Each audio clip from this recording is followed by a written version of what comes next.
حاضرین ناظرین اور اقبال کی امریک کے صارفین، اس وقت تحریک حقوق دو ڈیم بناؤ کے ذمہ داران عہدیداران جو 30 رکنی علماء کرام یہاں اسلام آباد سے متصل اسلام آباد کے مضافات میں ایک گاؤں ہے جس کا نام الہاڑ ہے، جو اسلام آباد سے تقریباً 11 کلومیٹر پر واقع ہے۔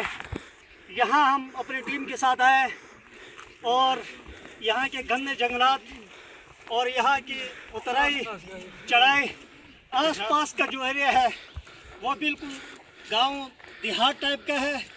بالکل بابوسر کی یاد ہمیں یہ وادیاں دلا رہی ہیں، مکھیلی تھر کی وادیاں ہمیں یہ یاد دلا رہی ہیں۔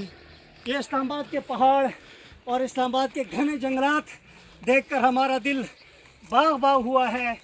یہاں ہماری ایک علمی شخصیت ہے جن کا نام مولانا یرداد صاحب ہے۔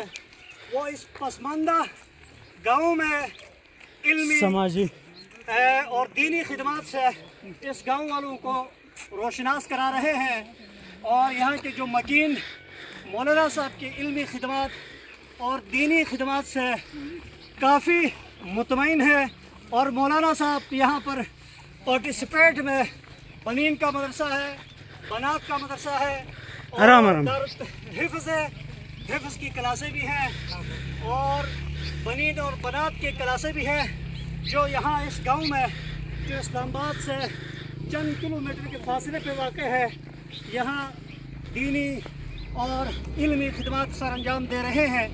ہماری یہ دعا ہے کہ اللہ تعالیٰ حضرت کے اس علمی دینی مرکز کو ہمیشہ کے لیے شاد و آباد رکھے، ان کے ادارے کو دن دگنی رات چگنی ترقی نصیب فرمائے، ان کے ادارے کی ترویج میں جو مشکلات ہیں، رکاوٹیں ہیں، اللہ تعالیٰ ان تمام رکاوٹوں کو اپنے غیبی خزانوں سے دور فرمائے۔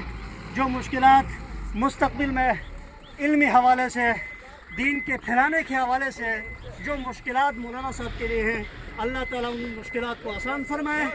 ان کا جو پودا، جو مدرسہ، جو مسجد ہے، جو لگایا ہوا چمنستان و گلستان ہے، اللہ تعالیٰ تادیر اس کو دائم و قائم رکھے، اس کی روشنیاں، اس کا نور یہاں اسلام آباد کے قرب و جوار میں پھیلتا رہے۔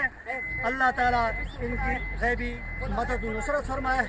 والسلام۔ اللہ تعالیٰ ہم سب کا حامی و ناصر۔